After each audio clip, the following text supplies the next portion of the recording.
Hi, this is Larry Shover, CIO of SFG Alternatives, with the November 2012 Managed Futures commentary.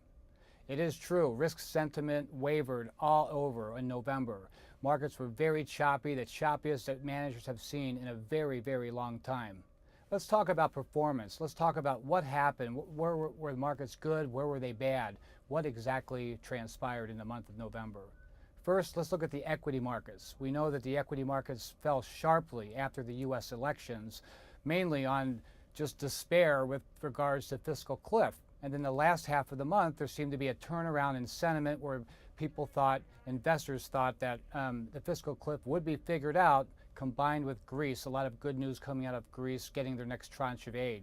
With that ended up being a pretty good market for either long-term or short-term trend following because there was a sharp reversal, but it was only one key reversal that happened mid-month.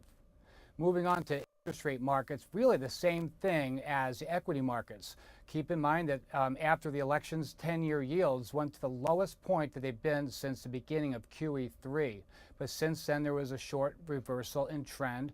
Therefore, we saw money being made in the managed futures universe with short-term and long-term trend following because there was one key reversal in most interest rate markets. Now we move on to the FX market. It seems like every currency specialist was short yen. Yen was short. Japanese yen fell almost every day in the month of November. Very, very good for most currency specialists. I think what was offset by that is when we look at some of the commodity currencies, especially Australian dollar. Australian dollar caught a lot of people by surprise. It ended up half a percent on the month, even though there was rumors out that the RBA was going to cut rates, which they finally did. That did take performance away from some managers, but it seems like just about every manager, whether it be global discretionary, momentum-based, or trend following, made money in the currency sector last month.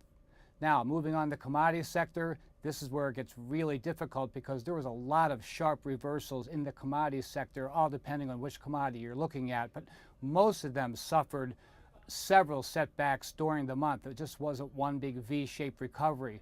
Let's look at something like the industrial metals, like copper and aluminum. Both of them were following an 8-week downtrend, and within a matter of a couple days, aluminum rallied 11%, copper rallied 4%, and then there was another sharp reversal at the end of the month in some of the other industrial metals. So a very, very tough time for a lot of managers in the industrial metals.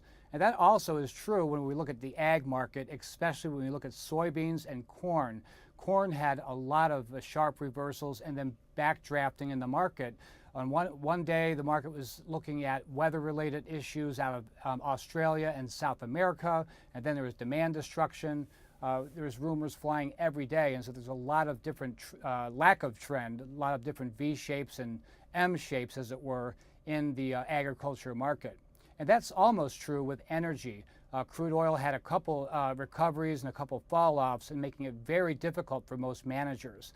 Now, the managers in these space, in the commodity space, the long-term trend, the short-term trend, most of them would find these markets very, very difficult because, as we know, for trend followers, they need momentum and they need trend. And we didn't find any of that in the commodity sector, so that was very, very difficult. Although it has to be said, there were some global discretionary managers who can move in and out of positions very, very quickly who profited from some of these short-term reversals that we saw.